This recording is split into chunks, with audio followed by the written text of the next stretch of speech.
66 million वर्ष पहले पृथ्वी से एक विशाल एस्ट्रॉयड टकराया। इसका आकार लगभग 10 से 15 किलोमीटर था। यह आज के मेक्सिको के यूकटान प्रायद्वीप में गिरा, जहां अब चिकसुलुप क्रेटर मौजूद है।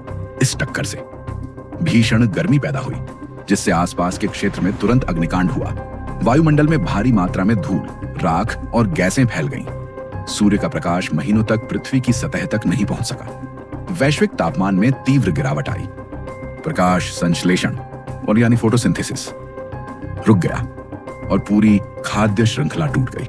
इसके परिणाम स्वरूप पौधे समाप्त हुए, शाकाहारी जीव भूख से मरे और उनके बाद मांसाहारी भी विलुप्त हो गए। इसे हम के पीजी यानी क्रीटेशियस पेलियोजीन मास एक्सटिंक्शन कहते हैं। यह पृथ्वी के इतिहास की सबसे बड़ी जैविक आपदाओं में से एक थी। इस घटना में लगभग 75% जीव प्रजातियां समाप्त हो गईं, जिनमें सारे गैर पक्षी डायनासोर भी शामिल थे। एक जीव था जो इस विनाश के बीच भी बचा रहा, मगरमच्छ। पर सवाल यह है, कैसे? उस समय के मगरमच्छ पहले से विकसित हो चुके सरीसृप थे। वे मुख्य रूप से मीठे पानी के दलदलों, नदियों, झीलों और तटीय इलाकों में रहते थे। उनके कुछ समूह तटीय क्षेत्रों और एस्टुअराइन जोन्स, जहां नदी समुद्र से मिलती है, में भी मौजूद थे।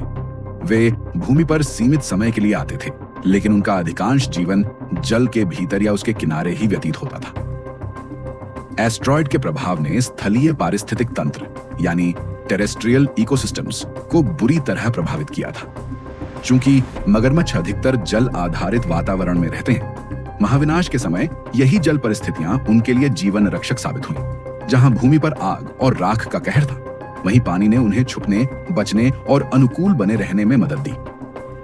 पानी ने एक ढाल की तरह काम किया। उसने तेज गर्मी को सोख लिया, तापमान को स्थिर बनाए रखा और खाने की छोटी लेकिन जरूरी कड़ियां जैसे मछलियां, छोटे जीव बचाकर रखी। कुछ प्रजातियां मिट्टी में खुद को दबाकर निष्क्रिय ब्रूमेशन जैसे रह सकती हैं। इससे वे आग, ठंड और जहरीले वातावरण से खुद को बचा पाए। उनकी यह बहुपर्यायी निवास क्षमता, हैबिटेट फ्लेक्सिबिलिटी, उन्हें उन स्थितियों में भी जीवित रहने में मदद करती रही जहां बाकी प्रजातियां हार मान चुकी थी। मगरमच्छ कोल्ड ब्लडेड होते हैं, जिसका मतलब है कि उन्हें अपने शरीर का तापमान बनाए रखने के लिए बहुत कम ऊर्जा की जरूरत होती है। उनका लो मेटाबॉलिज्म यानी कम चयापचय दर उन्हें ऐसे हालात में जीवित रहने में मदद करता है जहां भोजन की कमी हो। एस्टेरॉयड के टकराने के बाद जब पृथ्वी पर भोजन लगभग समाप्त हो गया था, तब मगरमच्छों की यह विशेषता उनके लिए जीवन रक्षक बनी। आज भी मगरमच्छ बिना खाए पिए कई महीनों तक जीवित रह सकते हैं और कुछ बड़े मगरमच्छ तो 1 साल से भी ज्यादा समय तक जिंदा रह सकते हैं। उनका शरीर धीरे धीरे जमा की हुई वसा का उपयोग करता है। एक तरह से वे अपने अंदर ही भोजन का भंडार लेकर चलते हैं और यही क्षमता उन्हें महाविनाश के उस कठिन दौर में भी जिंदा रखने में काम आई, जहां अन्य जीव केवल ताजा शिकार पर निर्भर थे। मगरमच्छ ने कीड़े, मछलियां, छोटे जीव जंतु, यहां तक कि सड़े गले शव तक को खा लिया। यानी एक्सटिंक्शन के बाद की उस भयावह दुनिया में उसके लिए हर चीज भोजन बन गई। यह उसकी अवसरवादी आहार प्रणाली यानी अपॉर्चुनिस्टिक डाइट थी, जो उस समय उसकी सबसे बड़ी ताकत साबित हुई। जो मिला वही खा लिया। इस स्कैवेंजर नेचर और लचीली डाइट ने उसे जीवित रखा। मगरमच्छ अंडे देने वाले जीव थे। वे अंडों को रेत या मिट्टी में दबाकर सुरक्षित स्थान पर रखते थे। टक्कर के बाद भी जिन क्षेत्रों में जल और तापमान कुछ हद तक स्थिर रहे, वहां इन अंडों के विकसित होने की संभावना बनी रही। इन अंडों का मजबूत और सख्त कवच न केवल चरम तापमान से, बल्कि बाहरी हिंसा और झटकों से भी उनकी संतानों की रक्षा करता था।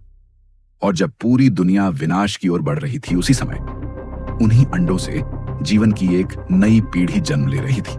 मगरमच्छ लगभग 20 करोड़ वर्षों से इस धरती पर जिंदा हैं, डायनासोरों के जमाने से भी पहले से।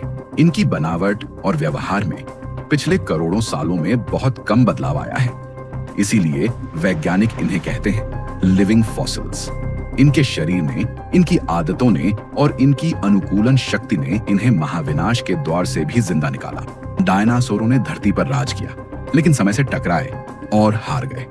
मगरमच्छ ने न तो धरती जीती, न कोई गर्जना की, न विजय घोष किया।